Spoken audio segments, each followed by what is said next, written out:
Britain is the land of vast green plains, colossal cliffs, and incessant rains. Throughout history, this island, constantly interacting with continental Europe due to its geographical location, housed one of the world's most influential kingdoms, England. Yes, today we will discuss how England was founded. To begin with, we need to go back 278 years to the date when Julius Caesar set foot on the British island. The first written records about Britain begin to emerge with Gaius Julius Caesar's invasion of the island in 55 BC. During this occupation, the Britons living on the island, who belonged to a culture similar to the Kent tribes that Caesar fought in Gaul, were also labeled as barbarians by the Romans, like many other nations. Although Caesar conducted 2 different campaigns on the island, achieving some successes, he could not establish a permanent Roman rule. What Caesar failed to do, Emperor Claudius accomplished in the 40s AD. With the campaigns starting in his era, the Romans were able to establish a permanent administration in Britain, and the island quickly became one of Rome's provinces. Although imperial forces occasionally faced the intensified Boudica rebellion, they managed to conquer a significant part of the island. After the general stages of the process of Roman conquest of Britain were completed, many Britons accepting the new administration began to live peacefully with the Romans. Thus, a new Briton-Roman culture emerged. Becoming part of the empire, Britons, like many other citizens, converted to Christianity with the spread of the religion. The maturation of this process, both in other provinces of the empire and in Britain, extended until the mid-4th century, around AD 350. However, this period of peace and Christianization would not be very long-lasting. There was a serious problem at hand. The empire was under attack in many ways, especially the lands in Western Europe were constantly invaded and plundered by Germanic tribes. Rome had entered a process of fragmentation, and it had become impossible to follow its old policy of conquest. In fact, the empire's borders were so vast that the withdrawal from some distant regions began to be considered. As part of this withdrawal plan, Rome gradually started abandoning Britain in the late 4th century, around the 370s.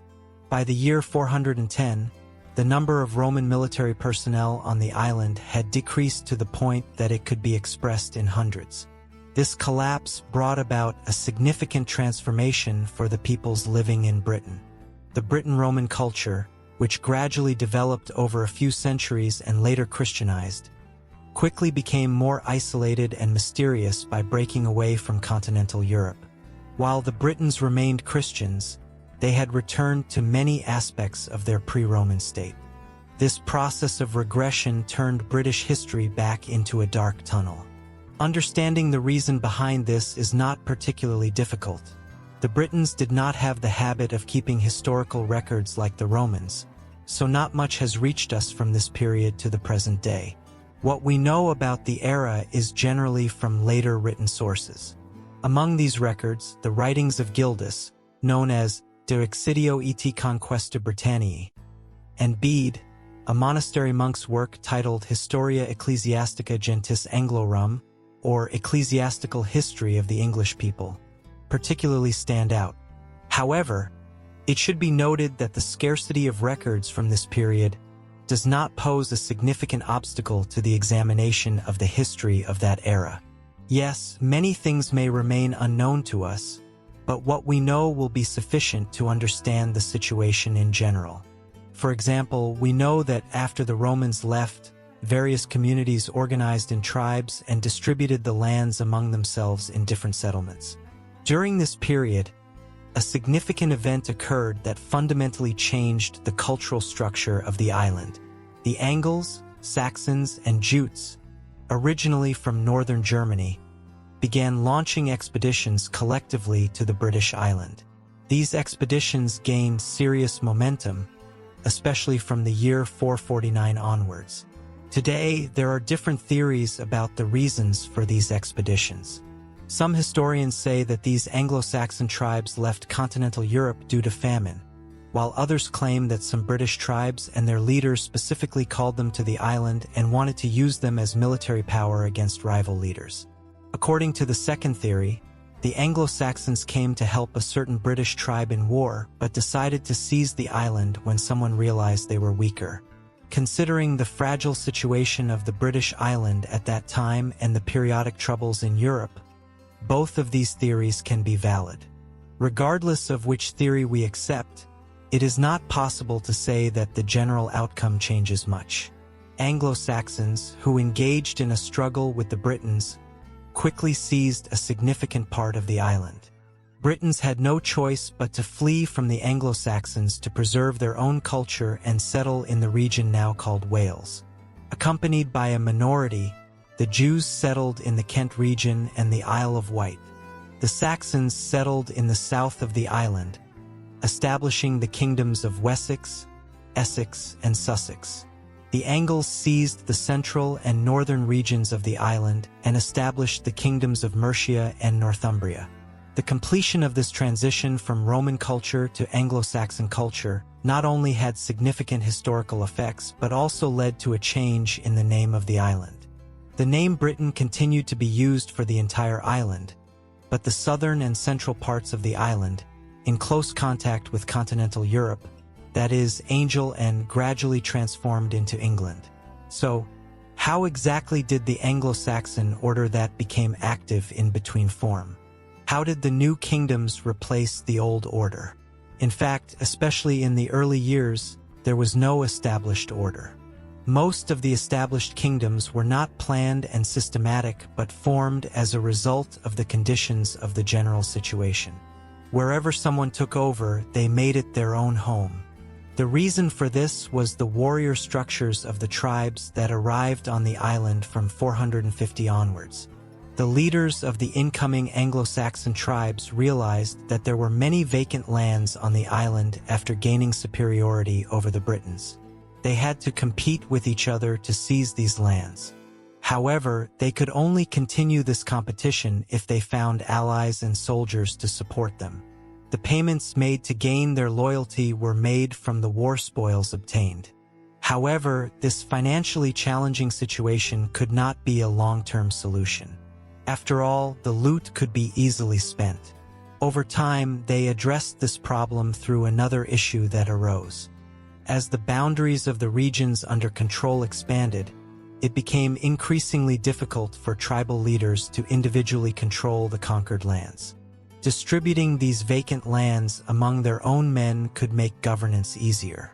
Thus, instead of giving only loot to their supporters, they began to give lands where they could engage in agriculture and animal husbandry. Different families became landowners based on their proximity to tribal leaders and the support they provided in war. This emerging land distribution system began to require organized management. Thus, tribal leaders turned into lords and barons, rewarding their supporters with land. It seemed that the complex period following the Anglo-Saxon invasion had come to an end. In this state, the island began to attract the attention of Europe. Pope Gregory was among those interested in this new order. In 595, he sent a monk named Saint Augustine to Britain. His aim was to strengthen the existing Christians on the island and invite the people of the island to Christianity. In addition to providing the necessary financial support for this task, the Pope also sent the best monks of the Roman Catholic Church to the island. However, Augustine initially failed to fulfill this mission properly. The aggressive attitude of the people and rulers towards Christianity led to his resilience and, ultimately, his return to Rome. However, the Pope would not easily give up on the island, and he would persuade Augustine to return. In this second attempt, Augustine's efforts began to bear fruit, and King Ethelbert of Kent, one of the leading regents of the island, accepted Christianity. The process of religious change that started with Ethelbert's conversion resulted in all other Anglo-Saxon kingdoms becoming Christian within the next 100 years. This process of Christianization had a positive impact on the island. As mentioned earlier, Anglo-Saxon kings and their subjects were generally pagans. They had a belief structure that emphasized that true honor could be won through battle and considered forgiving opponents a weakness. Also, their belief in different gods often led to more frequent conflicts. After converting to Christianity, the idea of uniting around a common belief became much more acceptable to them. The next step was the emergence of the idea of establishing a common kingdom, one England, one king. Indeed, this idea began to show its influence rapidly. From the first half of the 7th century onwards, the process in the island was particularly dominated by the Mercia kingdom. The Mercia kings gained power over a significant part of the region south of Ethelbald. Some of these kings are mentioned in sources as Rex Britannia, meaning King of Britain. Many local Anglo-Saxon administrations on the island, especially those south of the River Thames, united under the control of these kings. Norse kings, although not entirely active, had influence over local administrations and kingdoms in the region. Each local administration had its own king, and these kings were under the authority and protection of the Norse king. However, Mercia's beginning of this unification process did not last very long. England entered a new phase with the invasion of invaders from the Scandinavian region.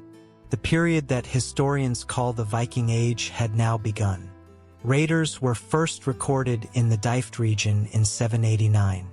A monastery was plundered in 793, and over the next 70 years, the situation became even more dire for all of England. Because Vikings were now coming to the island not to plunder but to settle. The kingdoms could not establish an effective unity among themselves and were scattered across different parts of the island. They were constantly exposed to Viking raids. What was at risk was not only their lands and possessions but also their beliefs, which were intertwined with their culture. What once belonged to the Britons was now being inhabited by the Anglo-Saxons. Despite all this, there was a kingdom in the inland of the island that managed to maintain its internal unity and survive. The person ruling this kingdom was King Alfred of Wessex. Alfred was a leader who stood out with his bright ideas, genius, and courage. Before delving into the reasons that led to him being considered the founder of England, it is necessary to talk about what kind of king Alfred was. Firstly, it should be noted that Alfred did not crown himself as the King of England. He was the King of Wessex and saw himself as the King of the Anglo-Saxons. The person considered the first King of England is Alfred's grandson, Athelstan. However, it is clear that Alfred was the architect of Athelstan's journey to the throne. Alfred was the one who devised plans, showed those around him how these plans could be implemented, and took concrete steps to make this idea of a single kingdom for the entire island a reality. Now it's time to unfold his story. In 871, after the death of his brother Ethelred, Alfred was declared king by the Witan, the Council of Nobles, and took over the Wessex throne. At that time, all of England was in great turmoil and crisis. Vikings had seized many places in the eastern and northeastern regions of the island. They even established their own bases and settlements in these areas, using them to raid Anglo-Saxon villages. For the time being, this was the biggest problem in England. All kingdoms were trying to resist the raiders and survive. Desperation and hopelessness had taken hold of the minds of many. Perhaps many thought that the complete takeover of England by Viking invaders was inevitable. However, what set Alfred apart was a particular trait. In situations where others succumbed to despair, he remained calm and could make plans. He was also very skilled at turning some situations that others saw as problems into opportunities. Alfred believed that there was only one thing that could solve all of England's problems: the gathering of all the island's people under a single kingdom instead of fragmented kingdoms. This kingdom would unite not only the territories south of the Thames River, as in the Mercian era, but all island kingdoms under a single rule without another king in between. This kingdom would not only have a structure that all Anglo-Saxon peoples would respect and adhere to, but would also provide a government in which the newly settled Scandinavian invaders could live in peace and harmony with the local people. Alfred was quite extraordinary with his idea of this united kingdom, especially including the Vikings, because before him, kings believed that Vikings had to be fought to the end. In contrast, Alfred argued that such a war would further exhaust the already weakened Anglo-Saxon people and warriors. It had become imperative to accommodate the Vikings, who had become a reality on the island, in the new kingdom. So, how could he convince these ruthless Scandinavian warriors that his peace-focused plan would work? As mentioned earlier, Alfred was very talented in identifying and exploiting opportunities that others did not see. He was aware that Vikings came to the island for wealth and fertile land. He believed that once a considerable number of Vikings obtained enough wealth and land, they would lose their enthusiasm for war. To put this idea into practice, he developed a system called Danegeld. Here, Danegeld referred to the tribute collected from the majority of Viking warriors, the narrow populace that came from Denmark. In Old English, it meant money if they came. The system introduced by the young king worked as follows. When Viking raiders entered the boundaries of the Kingdom of Wessex, the king and other leaders blocked their path with the forces they gathered. However, instead of immediately engaging in battle, they offered them money. This offer seemed quite reasonable to many Viking warriors. After all, Alfred's warriors had defeated them before, and they knew that Anglo-Saxons were not easy prey. The prospect of obtaining at least some of the wealth they would plunder without losing anyone appealed to them. The Danegeld system was not without its problems. Some Vikings, despite receiving payment, continued to plunder and launch attacks on Saxon forces. However, overall, this system was successful. It prevented the constant involvement of Saxon forces in wars, reducing their exhaustion. Moreover, it demonstrated that it was possible to create a peaceful environment among peoples who were once enemies based on common interests. Alfred, with this system, not only solved a significant portion of the old problems but also showed those around him how the idea of a single and united kingdom could be implemented. Although Alfred's reign started with innovative and effective steps, some Vikings continued to receive Danegeld payments and engage in plundering, posing a significant ongoing problem. However, Alfred's warriors had defeated Viking raiders many times before. In January 878, a group of Vikings seized Alfred's stronghold in a sudden raid. Some of Alfred's warriors lost their lives in this attack, while others scattered to different places.